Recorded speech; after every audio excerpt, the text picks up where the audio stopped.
গণিত শিক্ষা কেন্দ্রের পক্ষ থেকে আমি সৌমেন ভট্টাচার্য আর একটা নতুন ভিডিও নিয়ে চলে এলাম। আগামীকাল অর্থাৎ সোমবার তোমাদের প্রত্যেকের অঙ্ক পরীক্ষা।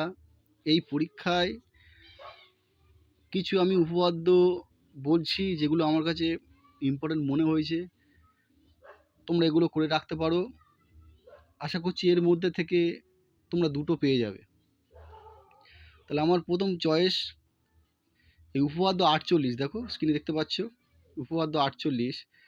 যে কোনো সমকোণী ত্রিভুজের সমকোণী বিন্দু থেকে অতিভুজের উপর অঙ্কিত লম্ব অঙ্কন করলে ওই লম্বের উভয় পার্শ্বস্থিত ত্রিভুজদ্বয় সদৃশ এবং ওই ত্রিভুজগুলি প্রত্যেকে মূল ত্রিভুজের সঙ্গে সদৃশ।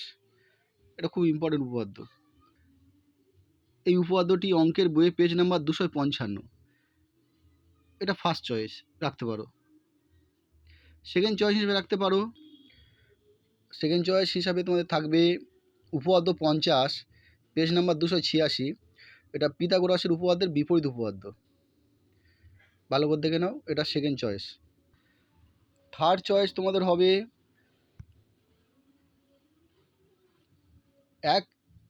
কোনো বৃত্তের একই বৃত্তচাপ দ্বারা গঠিত সম্মুখ কেন্দ্রস্থ কোণ বৃত্তস্থ কোণের দ্বিগুণ, মানে উপপাদ্য 34। ফোর্থ চয়েস হিসেবে থাকবে উপপাদ্য 41। বৃত্তের বহিস্থ কোণ বিন্দু থেকে ওই বৃত্তে যে দুটো স্পর্শ অঙ্কন করা হয় তারা কেন্দ্রের সাথে তাদের দৈর্ঘ্য সমান এবং তারা কেন্দ্রের সমান কোণ উৎপন্ন করে। উপপাদ্য 41, পেজ নাম্বার 211। এবং ফিফথ চয়েস হিসেবে থাকবে উপপাদ্য 42। যদি দুটো বৃত্ত পরস্পরকে বহিঃস্পর্শ করে তাদের স্পর্শ বিন্দুটি কেন্দ্রদ্বয়ের সংযোগ সরলরেখার উপর অবস্থিত। এই উপপাদ্যগুলি তোমরা করে রাখো। আশা করছি এর মধ্যে থেকে দুটো তোমরা পেয়ে যাবে, ভালো করে যাবে।